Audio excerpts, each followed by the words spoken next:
So I figured I might as well start about how I got into coin collecting. So I got into coin collecting through inheriting collections. So my mom's mom and my dad's mom both passed, and they both had collections of older coins, and I thought the coins were cool and started filling out books. Started filling holes with coins, and then going to coin shops. Throughout my 20s, I just started really enjoying it, and really finding the history of coins, the design, the art, the coin community, really fascinating. I also found that coins were this interesting stores of value. So unlike other collectibles, like Beanie Babies or Pokemon cards, maybe, they, you could buy a $50 coin or a $10 coin, and in next week sell it for the same amount, maybe more, maybe less, but it still contains some of the value. I have the books every year. I still go through quarters, go through pennies. My collections has, what I'm interested in when I collect changes by the week. But I figured I'd just kind of go through some of like the cool random coins. Not always the most valuable, but I think they're interesting. So we'll just kind of go through a couple of them. So here's an off-center Lincoln cent. It looks like it's made out of zinc. You can kind of see the zinc coating coming through there. Doesn't have a date on it, but just kind of a cool off-center. Here's a Civil War cent. So during the Civil War, coinage started, falling, getting pulled out of circulation. People stopped spending, so merchants would make their own private coinage. This one has a depiction of the flag, and it says, "The flag of our Union, 1863." Just kind of a cool coin. Here's an 1853 half cent.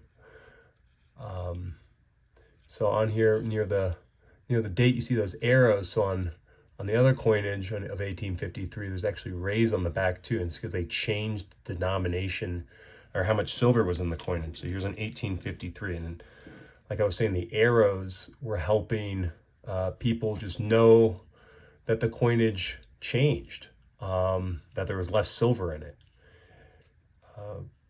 So there's a cool $50.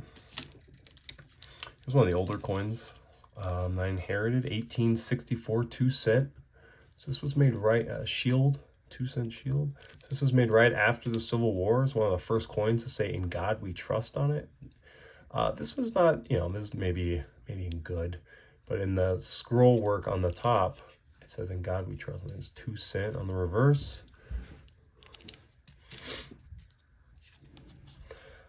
Here's another coin in here, the old 1833 cornet head cent. It's got a nice big hole in it. You never know what the story of these coins are. Could have had a hole in it because someone was, used to wear it. I've heard stories of, back in,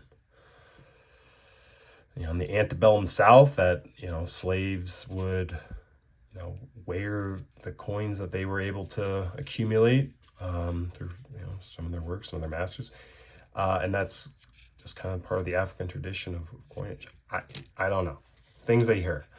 Here's a canceled Blue Ridge Parkway quarter. This is an official canceled coin. I don't know how these get out of the mint, but it's called a waffling design. It's a unique canceling of the coin, so it's not actually legal tender. I just kind of think these are cool. Here's a 1902 Indian head. It's got some nice shine to it. I don't know if I pick that up. This might be AU. It's a very pretty coin. Franklin Habs. These are cool. So it's Benjamin Franklin, the same Franklin that's on the $100 bill. So they did a whole series of half dollars with Franklin on them. And in 1964, they switched over to JFK's. Here's a cool love token. This is HEB.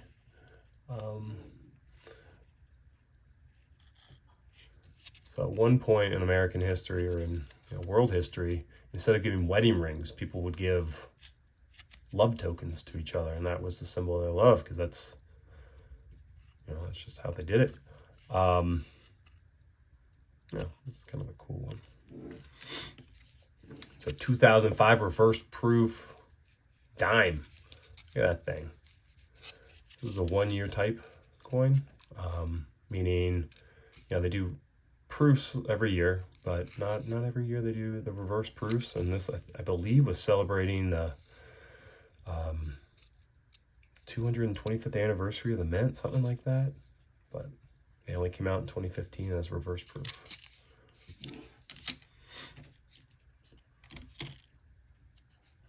This is a 1969D. It's actually 40% silver. These are still some of the coins you can actually find in circulation. I pulled this one out of circulation. So I got that one for 50 cents. It, maybe worth, I don't know, $4 just in the silver content. Silver, as of today, is around $25.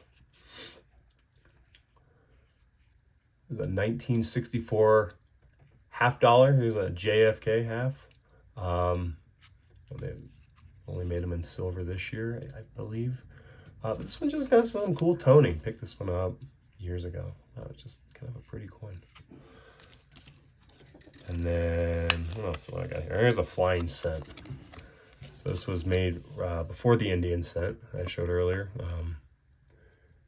1850. Come on, focus, you fuck.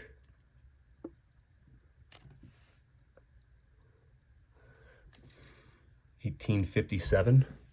Yeah, it would be great if it was in 1856. That's the key date of the series, and they only made like very few of them. I think made less than 100,000. But anyway, just some cool coins. Got a whole box full here. Don't want to take up too much of your time. Please subscribe. I'm trying to grow the channel. Thank you very much.